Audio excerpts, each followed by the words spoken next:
Hello, good day to you. I should say the evening actually. The day has just spun past me so fast that I haven't even had a chance to pick up my phone and connect with you. I apologise sincerely. So today's been a bit of a mental one for me because crazy late night last night. I didn't go to bed till about 4 o'clock in the morning because it was really playing my mind, this technology issue we had yesterday on the Success Groups Live.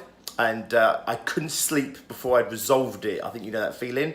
I didn't like it hanging around. So I went down there, spent a good few hours last night. I say I didn't go to bed till 4 o'clock this morning. Got up, had a little bit of lying, which was nice. Then got on with the book. So today is all about the book. And I haven't heard about the book for a little while because it's been handed over to other people now. And it's all in their hands, but obviously it keeps coming back to me for little checks, sense checks, maybe little amendments and everything else. There's been a kind of real back and forwards today with the cover, the back cover, and with the layout inside. So it's amazing how quickly time goes, just going backwards and forwards on email and everything else, and you know, proof checking things, everything else. Anyway, did that, had a call with my client though, and that's what I'll talk to you about a little bit, because that's where the value is for you today. And we were talking about how it can be sometimes hard selling yourself, like through a service, compared to say selling a hard product. And this particular guy, he actually sells both. So he sells something which you would say was a hard product, a tangible thing. Like you come in, you hand over your cash, and then something physical comes home with you, okay? And it can be quite easy in comparison to sell that kind of product because it's very tangible, they can touch it, feel it, it's very tactile, and it's easy to position that product with your client. However, it can be much, much harder when you have a service-based product or a product that basically requires, you know, your wisdom, your knowledge, your input, whatever it might be. And I'll say this guy does both. So he has this kind of like expert business that he's launching, and he has his very tangible, hard, physical business where he sells actual stuff. And interestingly, he has no problem selling the other stuff. He's worked on that stuff. He's done really well with that and everything else. He's super successful. However, now it comes to selling himself, more soft kind of products, and especially one that's really centered around him, he's struggling actually to fully commit to the sales process. This is completely normal. And if you're a normal business owner that isn't doing multiple millions like this guy, then it should be kind of comforting to know actually that actually it's something that many people face. It's not just you, it's not just me, it's not just other people.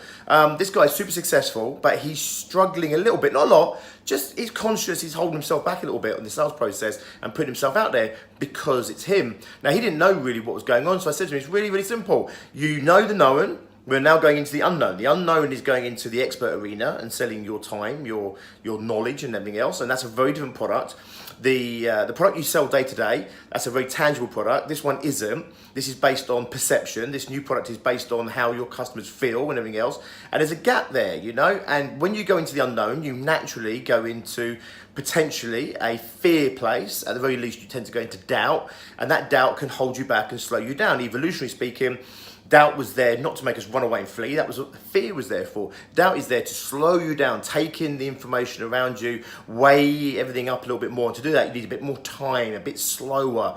And that's where procrastination starts to kick in. You can feel yourself physically holding back like he did. So it's an evolutionary process. It's the foundations that we're built on as human beings. You're not really going to get out of that. When you go into the unknown, your brain is automatically stepping into potentially the unsafe, and therefore doubt's going to creep in. You're going to slow down and everything else. Our job is really simple. You need certainty. Certainty means we can absolutely commit. So in his other business, totally certain. He's certain about what he's doing, what he's selling, the value of it and everything else. Therefore, he can commit fully. This new avenue, he doesn't have certainty. So what we need to rely on there is belief and trust. You can't have certainty where there isn't any. So you can't bullshit yourself into certainty. You know, you can't sit there and say, I am certain this is right. I'm certain I'm good enough. I'm certain I'm successful. You can't do that if you don't have the feedback to give you that level of certainty. What you do have is belief and trust. So we need to really cultivate the belief and the trust in ourselves so that we can bridge that gap that's not there in certainty and therefore is doubt.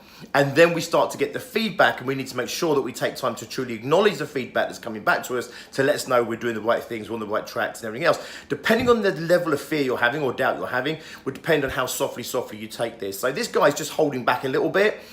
He's still moving forward. So for him, he could go for the big leap, right? He could literally push himself out there and say, right, I'm just going to force myself through this. I'm not having it, and etc., etc. However, if he was like kind of completely static and was just not doing anything because he was almost like a rabbit in the headlights, for example, it would be crazy to say to him, go out there and just smash it. Go in there and just do it anyway, for example. Crazy. What you would do is you go much more gentle, you go much more subtle, much more softer. Excuse my hand there, my arm's getting achy. This is a long one in one go. Hang on, let's try and make that one work. You go much softer, you would go much more gently with this thing. What you do is you get your product out to fans, get your product out to people who are going to make you feel good about what you're doing. Start to cultivate that feel-good factor. Use that to then increasingly put yourself into more risky situations. That makes sense? This is why I always say sometimes, you want to have critics around you, you really do. They'll pull every fucking idea you've got apart. It will sting, it will hurt, but they're good because what they'll do is they'll find flaws that maybe you're too close to the project to see. However, you also do need raving fans and supporters, people who really just think you're amazing for everything you do. They're the guys that breed, well, they blow smoke up your ass a little bit. What they do is they breathe life into your flame of your idea. They give you confidence and everything else.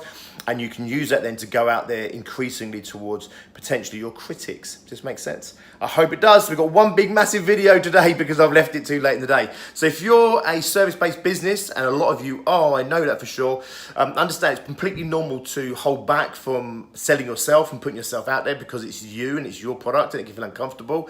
However, depending on the level it's holding you back, will depend on your approach. If it's holding you back a little bit, just get out there, smash it, push it out there, get over yourself and everything else. However, if it's really terrifying, really scary, and you're really struggling with it, 1 step, 2 step, 3 step. Do not let off though, because your business needs you to be out there. It needs you selling, and it needs you putting you and it to the forefront of those people who are around you. Hope you had an awesome day. Hope you are making it count, and I'll speak to you in just a little bit.